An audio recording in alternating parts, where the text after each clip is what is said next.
ಸಾರಿಗೆ ನೌಕರರು ವಿವಿಧ ಬೇಡಿಕೆಗೆ ಒತ್ತಾಯಿಸಿ ಗುರುವಾರ ರಾಜ್ಯಾದ್ಯಂತ ಪ್ರತಿಭಟನೆಗೆ ಮುಂದಾಗಿದ್ದಾರೆ.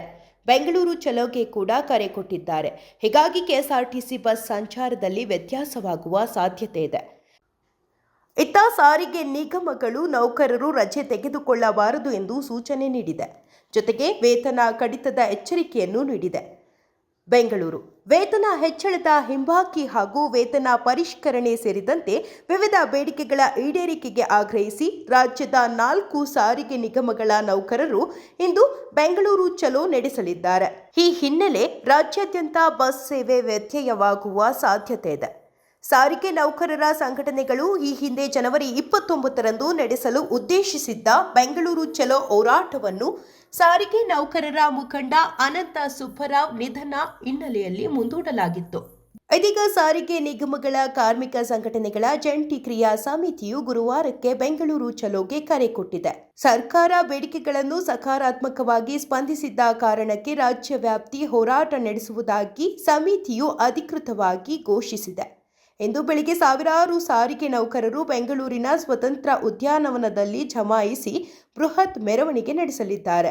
ನಂತರ ಸಮಿತಿಯ ಮುಖಂಡರು ಚರ್ಚೆ ನಡೆಸಿ ಮುಂದಿನ ಹೋರಾಟದ ರೂಪುರೇಷೆಗಳನ್ನು ಘೋಷಿಸಲಿದ್ದಾರೆ. ಕೆಎಸ್ಆರ್ಟಿಸಿ ಸೇರಿದಂತೆ 4 ಸಾರಿಗೆ ನಿಗಮಗಳ ನೌಕರರು ಫೆಬ್ರವರಿ 19ರಂದು ಕೆಲಸಕ್ಕೆ ಗೈರಾಗಿ ಬೆಂಗಳೂರು ಚಲೋದಲ್ಲಿ ಭಾಗಿಯಾಗುವ ಸಾಧ್ಯತೆ ಇದೆ.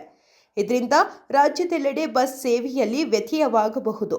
ಈ ಹಿನ್ನೆಲೆಯಲ್ಲಿ ಸಾರಿಗೆ ನೌಕರರು ಬೆಂಗಳೂರು ಚಲೋ ಹೋರಾಟದಲ್ಲಿ ಭಾಗಿಯಾಗದಂತೆ ಹಾಗೂ ಕಡ್ಡಾಯವಾಗಿ ಕರ್ತವ್ಯಕ್ಕೆ ಹಾಜರಾಗುವಂತೆ ಕೆಎಸ್ಆರ್ಟಿಸಿ ವ್ಯವಸ್ಥಾಪಕ ನಿರ್ದೇಶಕ ಅಕ್ರಮ್ ಪಾಷಾ ಆದೇಶ ಹೊರಡಿಸಿದ್ದಾರೆ.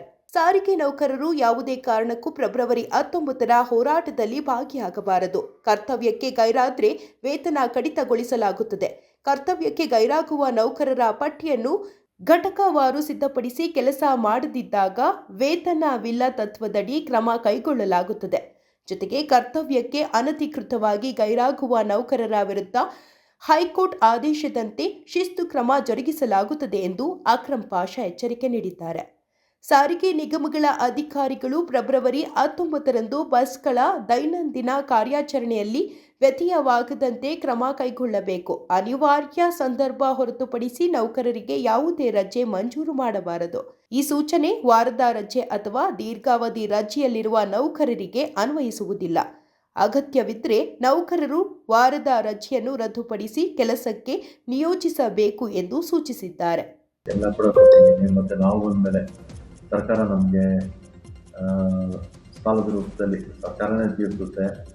ಮತ್ತು ಬಸ್ಸಸ್ಸು 7,900 ಬಸ್ಸಸ್ ಕೊಂಡ್ಕೊಡೋದಕ್ಕೆ ಹಣ ಕೊಟ್ಟಿರ್ತಕ್ಕಂಥದ್ದು, ಮತ್ತು ರಿಕ್ರೂಟ್ಮೆಂಟು ಸುಮಾರು 10,000 ಜನ ರಿಕ್ರೂಟ್ಮೆಂಟ್ ಮಾಡಿರ್ತಕ್ಕಂಥದ್ದು, ಮತ್ತು ಮೋಟರ್ ವೆಹಿಕಲ್ ಟ್ಯಾಕ್ಸ್ ಎಕ್ಸಂಪ್ಷನ್ ಕೊಟ್ಟಿರ್ತಕ್ಕಂಥದ್ದು,